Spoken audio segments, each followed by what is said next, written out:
عليكم ورحمة الله وبركاته. أصحابتنا كما قال مولي بعد تنكا كتير هل كان قد داون إنتنا واحد نميجا فضلا هذا نقول سبتاي سكرات صار حدث حاطه هركلنا إن لاجنا سان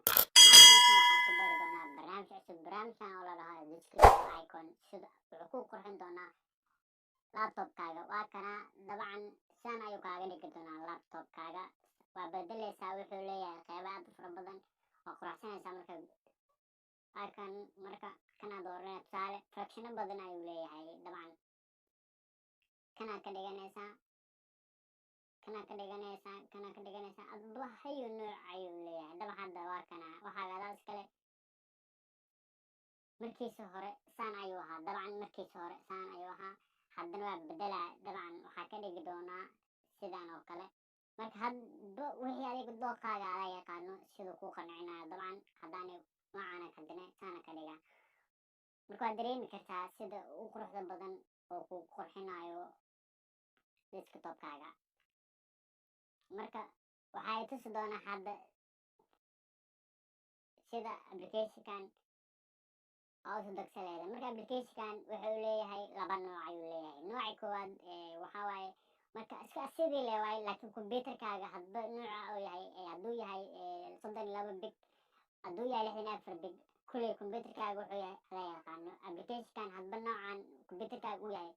baa la degi doontaa haduu yahay 32 bit sidii labada deg haduu 64 la dega hadaan 64 computerka iyo 64 brawayna waa kana marka waa inoo dagaa hore ugu dagsana laakiin waa inoo dagaa dabcan waa inoo dhameena oo wada hawsha marka uu dhameeyay waa kana open adahana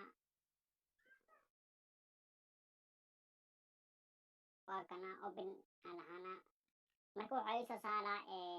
maxaa u baahan tahay luqadee iyo waxyaaba noocaas oo kale marka aad fara badan marka waxaan leeyahay luqadda ingiriiska iyo door waa kan luqadda ingiriiska iyo door nagasta marabaan application wuu ii degsan yahay marka waxaad qaybta kore aad ka saaraysaa hoos oo ka qaad qaybta kore saaraysaa marka nagasta markaan hadda waa ii degsan yahay desktop ma kugu sabgarayaa oo dhammayaan waa ka wada laabanaa dabcan waayo ani waa ii degsan yahay warkana maya leeyahay asigana iska soo xiray marka close marka waxaa imaanaa banaanka soo baxaa desktop-ka tagaynaa marka hore desktop-ka teknolojiyada ku cusub tahay kusoo dhawaada hore asxaabta hore kaga mid ahayn waa kugu mahad celinayna sida quruxda badan aan noogu daawato muuqaalada marka waa imaanay soo baxane waa marka saan ayuu inoogu dhigay nooca aragta ka dhigan karnaa marka assalaamu calaykum waraxmatullaahi wabarakaatu